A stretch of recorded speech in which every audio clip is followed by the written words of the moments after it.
নেতৃত্বে তৃণমূল থেকে এক তৃণমূলের জন্ম হল।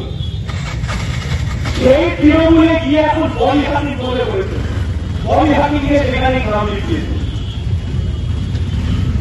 কে তাদের প্রাণ, যার নামে নাকি ৯৯টা সম্পত্তি আছে বলে মুখ্যমন্ত্রী নিজে বিধানসভায় দাঁড়িয়ে আপনি একমাত্র বললেন, সেই যাদের প্রাণ এখন ভারত তৃণমূল হয়ে গেছে। কিছুদিন আগে সবচেয়ে বড়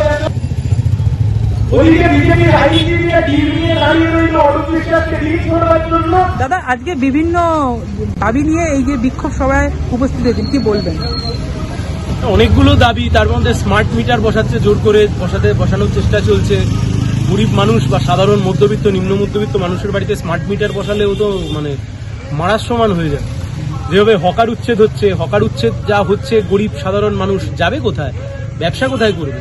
ফলে এই সব কিছুর বিরুদ্ধে আমরা হাইকোর্টে মামলা করে স্টে করে দিয়েছিলাম যে হকার উচ্ছেদের অর্ডার। সবকিছুর বিরুদ্ধে আজকে আমাদের দাদা, এই যে দেখা যাচ্ছে যে মহেশতলা বিধানসভার যিনি বিধায়ক, তাকে তো দেখা যাচ্ছে না, কিন্তু আপনি এই যে স্টে অর্ডার নিয়ে এলেন হকার উচ্ছেদের বিরুদ্ধে, মহেশতলার বিধায়ক আমি শুনেছি তিনি এখন বিজেপির সাথে যোগাযোগ রেখে ভালো তৃণমূল হয়েছেন।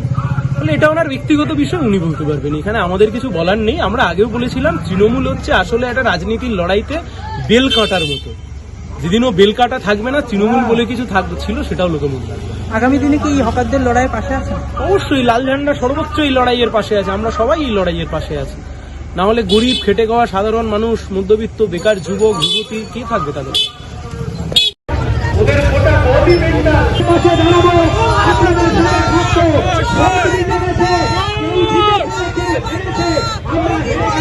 কিন্তু আজকে আমরা প্রমাণ করে দিলাম সেটা জিতে বা ভোটে হারি, লাল ঝান্ডা মানুষের পাশে ছিল, মানুষের পাশে আছে, মানুষের পাশে থাকবে। যদি লাগাতে আসে তৃণমূলের সরকার, তাহলে আপনি বিজেপির কর্মীদেরকে বলেছিলেন যাও সেখানে গিয়ে আটকে দাও, স্মার্ট মিটার লাগাতে দেবে না। আপনি সেদিন ছিলেন বিরোধী দলনেতা, আজকে হয়েছেন আপনি মুখ্যমন্ত্রী। আপনি মুখ্যমন্ত্রী হয়ে গেছেন আর আজকে আপনি বলছেন স্মার্ট মিটার লাগাতে হবে। বিরোধী দলনেতা হিসেবে আপনার একরকমের বক্তব্য, আর সরকারে চলে আসবার পরে একরকমের বক্তব্য।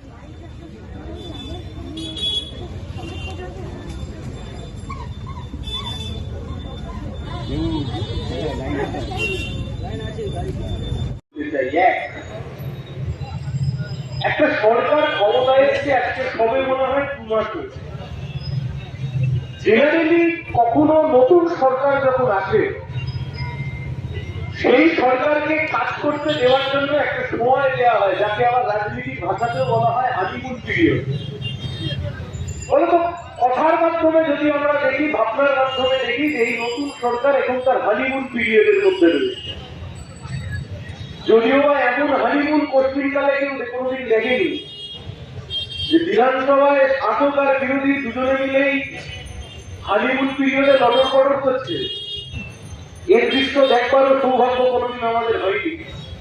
এর দৃশ্য এখন আমরা পশ্চিমবাংলায় দেখতে পাচ্ছি, আলাদা বিষয়।